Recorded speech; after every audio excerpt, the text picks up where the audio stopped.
Hello, friends. Welcome back to the Only. I'm Megan Kiran, and today we have a special episode with me, myself. We don't have a guest today, but we have a nice chat with the founder of the Only, Megan Kiran. And I would love to tell a little bit more about myself, how I got started with this, and do a little collective reading. This will be a shorter episode, but it will be cool for my listeners, my new listeners, and people who have been with me for a while to get to know who I am before I started all of this awesome stuff at the Only.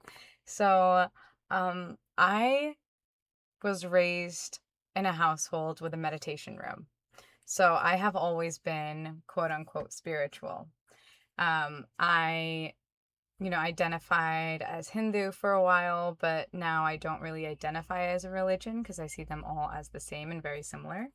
And uh, it is a super cool experience to have been exposed to meditating from such a young age. So when I was 12 years old, my mom initiated me into meditation. So she gave me a traditional mantra, and every morning for 5 minutes before I would go to school, I would meditate and I would say this mantra over and over again. This didn't really mean too much to me. It just became part of the routine. And I think it always really allowed me to come back into center. And it really supported my philosophical way of thinking, which is something that I had always been drawn to and that had really come out when I was in high school. I really enjoyed writing. So I would get a lot of channelings through writing, even when I was a teenager. I didn't know it at the time that that's what was happening, but when I would write, it would just flow. And these were the first little breadcrumbs that would show me and lead me to my true path that I am on today. And after, meditating for a while, I went to college. I lost that practice where I had that routine every morning, and I started to explore other things. I began really diving into music. I love electronic music, and at that time I was exposed to that. This was probably about 12 years ago, and it was so much fun to be able to listen to these beautiful magical songs and also see them in person. So I started going to music festivals and concerts with my friends, and I saw this community that was super open and free and just really wanted to embody love and joy and fun. So I was really drawn into the EDM scene for a while, and I really loved Odessa and Closey. Those artists really showed me a more magical side to sound. And as I ventured deeper into that throughout that journey, I became Reiki certified. Actually, one of my good friends, she became a Reiki practitioner. And she was like, Meg, do you want to get Reiki certified? So she literally gave me the certification. We went through everything, the class with her, and she gave me the certification. And then she's like, hey, do you want Reiki too? So you can do distant Reiki? And I was like, sure, why not? So she gave me that. And it was cool. I knew how to do Reiki, but I didn't at the time have the visuals, and my third eye didn't open the way it had until later on. So I started the Omelight in 2019. I just had this urge to really start sharing about how we can co-create the reality, our realities with the universe, how there's something more out there, how we can manifest our dreams. And that was towards the end of 2019. In the beginning of 2020, I began to work with my distant Reiki healer again, and she became a huge guide into really me being able to get into deep transcendental states and explore in ways that I never thought was possible. So in 2020, I started that journey with her. Simultaneously, the world shut down. There was, a huge outbreak, a pandemic where I was at the epicenter of, because I was living in Queens at the time in New York. And um, yeah, it was an intense time. And I started the Omelight. I started the podcast actually in 2021, but I never did anything with it because that wasn't part of the journey and it wasn't the time for me yet. So back to 2020, when I was working with my Reiki teacher, she had really given me the tools that I needed to get deeper. And she was in California, I was in New York, and she'd do these sessions with me, and I would get into such a deep meditation where I actually left my body. There were times I would leave my body and have these experiences where I would astral project to other areas on the planet that I had never even been to.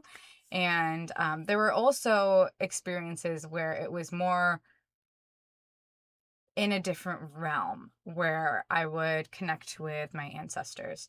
So this is where I was really able to connect with my grandfather, and having that experience with him was super cool because I had never met him. He passed away shortly before I was born, but having that experience with my grandfather was awesome. And I was put into a meditation where I was able to connect with him. And all of this did not seem possible to me before I experienced it. So if you haven't experienced anything like this, it may sound a little out there, a little woo woo, but once you get into really deep meditations, the possibilities of what your mind can do are actually endless.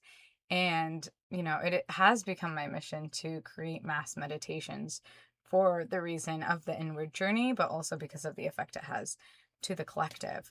So, after I had these amazing experiences, I went through a whole dark night of the soul, a whole spiritual awakening journey, which lasted years. And it wasn't all butterflies and rainbows, which I had, kind of expected it to be in the beginning. And I went really deep, and it got me to a point where I had to do a lot of shadow work, which is just looking at those inner parts of yourselves that you had buried, you haven't processed, traumas, anything that I just wasn't able to consciously receive when those experiences were happening. So that's where Reiki came into play. That's where energy healing came to play, because our chakras, they're, an energetic guidance system. There's 7 major ones that run along your spine, and that became a framework to my awakening, because not only was I doing Reiki on myself, getting Reiki healings, getting these energy healings where I was consciously trying to move that stored energy, I was doing the work and I was journaling all of it. So when I was really purging and going through what I was going through, I was able to, in those moments, be conscious of it, but also just deal with it in the way that I needed to. And personal life during this time period played a huge role. So in 2020, I was supposed to get married. It got pushed back a couple times due to the pandemic. In 2021, in September of 2021, I finally got married to the love of my life. We are college sweethearts. Well, we met his last semester of college, but it was actually amazing the way we met, and he is just an incredible partner to me. But when we got married, it was probably the best day of my life, besides when my children were born. And, there were a lot of distractions. I was still in the corporate world. I was working in sales, and it was super, super overwhelming. It got to a place where I couldn't really think, I couldn't really act the way that I used to. And it was during this time period where I began to really question my path. And what came into being was the creation of my children, and that was a huge difficulty as well. I had kids in my late 20s. I thought that was young, and it took me a whole year to conceive my child. So that itself was part of the awakening journey of letting go, but also preparing my body to hold such a high frequency being within my form. Because the kids that are coming down today have a lot more light within them, and they're coming down to the planet, coming down to the earth with a higher frequency. This is also a bit confusing if you haven't thought about this or heard this before, but we are going through a big spiritual awakening on the planet as well as a collective. and the energy on the planet is increasing. So when new souls come down, they're coming down to an increased frequency than when we were born on the planet. So that being said, my son in particular and my daughter who came right after him, um, they needed my vessel to be prepared in a way to hold them properly and for me to really go through what I needed to be the best guide for them, especially in these early years. So my son was born. That was beautiful. I couldn't go back to work after that. I just couldn't. So I quit my job. I got pregnant again shortly after.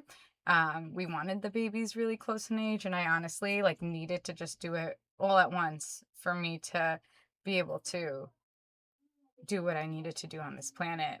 And so we did it back to back. It's been a really difficult journey, but as that happened, my stepmother passed away. She passed away shortly after my son was born. And that really catapulted my dad's dementia. He ended up having to go into a nursing home.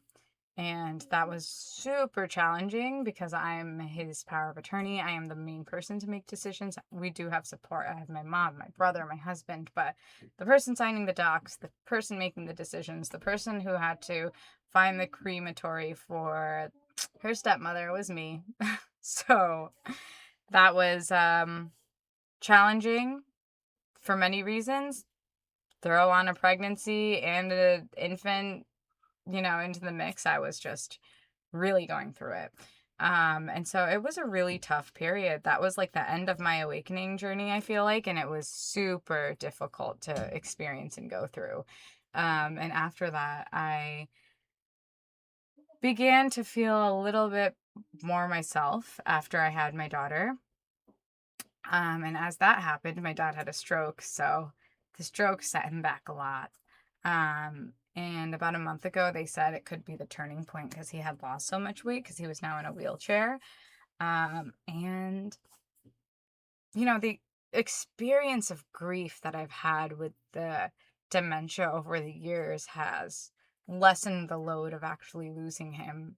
But when it came down to having to deal with actually losing him for real, I think that stripped me down to my core. Like, there's nothing else that I could even really feel, right? And it brought me to my knees. And that's when my belief in God, the universe, source, your higher self, any deity you believe in, any person you believe in that embodies this light, that's when it became real. And I prayed more than I ever prayed in my life. I was so focused on this spiritual awakening journey where I, manifest everything I want in my life, but I never had the opportunity to truly surrender and go back to prayer until that moment. And it brought me back to when I was a child because I remember when my parents were going through a divorce, one of my first memories was being in the meditation room crying and just like praying to God. And it was a full circle moment for me. And then my dad got better. He literally became more coherent than he had since the stroke, maybe even before the stroke. And although he's still in a wheelchair, we just got news that he gained 2 pounds. So the baseline is different for him, but he's still around. And that journey showed me everything I needed to know. It showed me that everything is going to be okay regardless of what happens, but the power of prayer is also so powerful. And since then, I've been on this wave, I've been on this roll of really pushing myself to where I need to be. And it's been such a natural process where I'm just going with the current of how it's supposed to. And that's what really brought this podcast back to life. And I put the call out there for guests, and organically people I know have been coming on and referring me to people, but there's also this beautiful energetic wave of people that are just being drawn in, and it's so cool. It's so awesome. If you're still here listening to this rant that I'm on about my awakening journey. Thank you for being here. It really means a lot. And I want to be as authentic as possible as I am bringing forward when I'm bringing forward meditations, connections with other people through their stories, and sharing anything that comes through as far as channelings and readings. So before we go, let me just pull a card for you guys for the collective, and let's see kind of what comes through. We'll do this as a summer solstice reading if you're in the northern hemisphere. It's the end of June right now, and let's see what comes through. Improvise. Okay. I think my whole spiritual awakening journey reflects this card pretty well. Improvise. So it doesn't matter what the journey is. It really doesn't. And I think we have so many expectations of how things are supposed to go. My whole, journey was all about divine timing and surrendering. So once we can really tap into and begin to let go of anything that has been held to us that's resistant, we're able to find a lot of magic and get to where we're supposed to be. So I hope this reading resonates. I hope this story that I shared about my awakening helps explain what I'm doing in my journey, and I'll see you guys next time. I'm Megan Kiran. Namaste.